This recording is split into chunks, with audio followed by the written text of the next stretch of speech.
গোলাঘাটৰ বৰজান মাটিখোলাৰ বিজ্ঞান শিক্ষক প্ৰয়াত মহেন্দ্ৰনাথ গগৈৰ শোকসভা।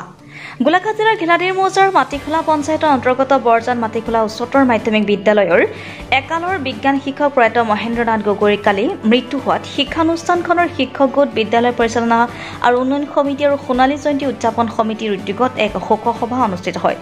শিক্ষক সমাজকৰ্মী ৰজত কাকতিয়ে আন্তৰা সভাত শোক প্ৰস্তাৱ পাঠ কৰে। বিজ্ঞান শিক্ষক মন্টু চতিয়াই সভাত বিদ্যালয়খনৰ সমূহ শিক্ষক শিক্ষয়িত্ৰী, ছাত্ৰ ছাত্ৰী, সোণালী জয়ন্তী উদযাপন সমিতিৰ সভাপতি পুতুল দত্ত, সম্পাদক প্ৰণৱজ্যোতি শইকীয়া, সাংবাদিক জয়ন্ত হাজৰিকা উপস্থিত থাকি প্ৰয়াত শিক্ষকগৰাকীৰ বিদেহ আত্মাৰ সদ্গতিৰ্থে 1 মিনিট সময় মৌন প্ৰাৰ্থনা কৰে। বিদ্যালয়খনৰ অৰ্ধচুটি ঘোষণা কৰি শিক্ষক গোট, ছাত্ৰ ছাত্ৰী আৰু শুভাকাংক্ষী সমবেত হৈ প্ৰয়াত শিক্ষকগৰাকীৰ বাসগৃহলৈ ৰাওনা হৈ শোকসন্তপ্ত পৰিয়ালবৰ্গক সমবেদনা জ্ঞাপন কৰে। গোলাঘাটৰ পৰা জীৱন গগৈ ৰিপৰ্ট, অৰুণোদয় অসম। বৰজান মাটিখোলা উচ্চতৰ মাধ্যমিক বিদ্যালয়ৰ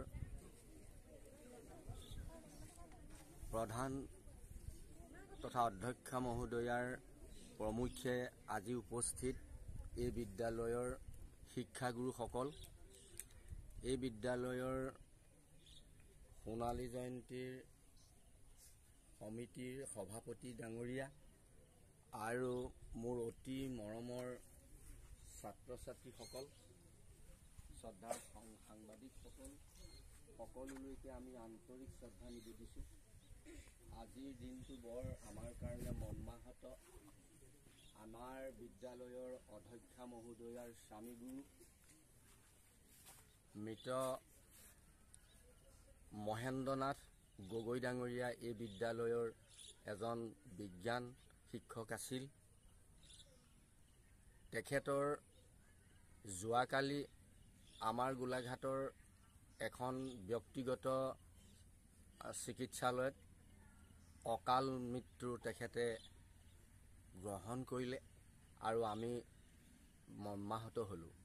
সেয়েহে আনুষ্ঠানিকতা ৰক্ষা কৰি তেখেতৰ আত্মাৰ সদ্গতি কামনা কৰি আমি পৰিয়ালবৰ্গৰ আৰু আমাৰ শ্ৰদ্ধাৰ বাইদেউৰ লগতে তেখেতৰ এৰি থৈ যোৱা সেই ছোৱালীটি আৰু তেখেতৰ বংশ পৰিয়াল সকলোৰে লগত আমি সমবেদনা প্ৰকাশ কৰি আজি আমি শোক সভা এখনি আয়োজন কৰিছোঁ। আৰু এই শোক সভাতে আমাৰ এই বিদ্যালয়ৰ সোণালী জয়ন্তীৰ উদযাপন কৰিবৰ কাৰণে আমি যিখন সমিতি গঠন কৰিছিলোঁ তাৰো সভাপতি ডাঙৰীয়া আমাৰ মাজত আছে। তেখেতেও এই সম্পৰ্কে দুআষাৰ তোমালোকক ক'ব, আমাৰ বিদ্যালয়ৰ হৈ শিক্ষাগুৰুসকলক ক'ব। লগতে শোক প্ৰস্তাৱ এটা আছে, আমাৰ চেতিয়া ছাৰে পাঠ কৰিব। ইয়াৰ কাৰণে আমি সভাপতি দেৱক, আমাৰ উদযাপন সমিতিৰ সভাপতি দেৱক বিশেষ সভা নহয় আৰু তেখেতক উদ্দেশ্যি তোমালোকক উদ্দেশ্যি দুআষাৰ ক'বৰ কাৰণে আমি আহ্বান জনালোঁ। পাঠ কৰিবৰ কাৰণে অনুৰোধ কৰিছোঁ। মৰমৰ ছাত্ৰ ছাত্ৰীসকল, তোমালোকে প্ৰত্যেকেই অৱগত, যোৱাকালি আমাৰ শ্ৰদ্ধাৰ শিক্ষাগুৰু মোহন গগৈ ছাৰৰ ইহলীলা সম্বৰণ কৰিছে। ছাৰৰ আত্মাৰ সদ্গতিৰ কাৰণে আমি এটা শোক প্ৰস্তাৱ লৈছিলোঁ। শোক প্ৰস্তাৱটো মই পাঠ কৰি দিছোঁ।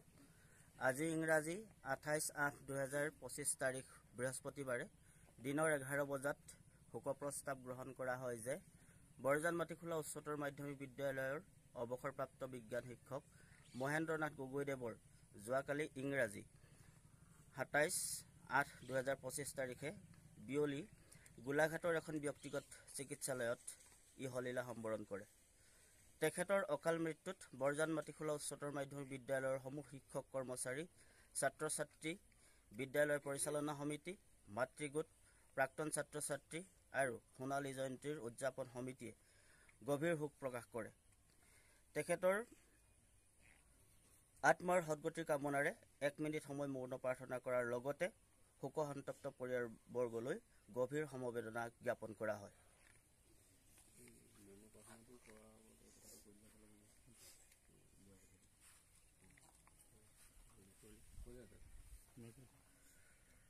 সকলো ছাত্ৰ ছাত্ৰীলৈ এটা বিশেষ অনুৰোধ, আমি 1 মিনিট সময় মৌন প্ৰাৰ্থনা কৰিম আৰু তাৰপিছত যিসকল ইচ্ছুক বাইদেউ ঘৰত এপাক দেখা দিলে ভাল হ'ব।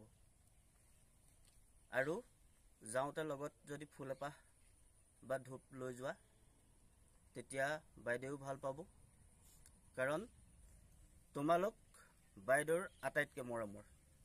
গতিকে বাইদেউক দেখা এটা কৰিলে বাইদেউ যথেষ্টখিনি আনন্দ পাব। ধন্যবাদ।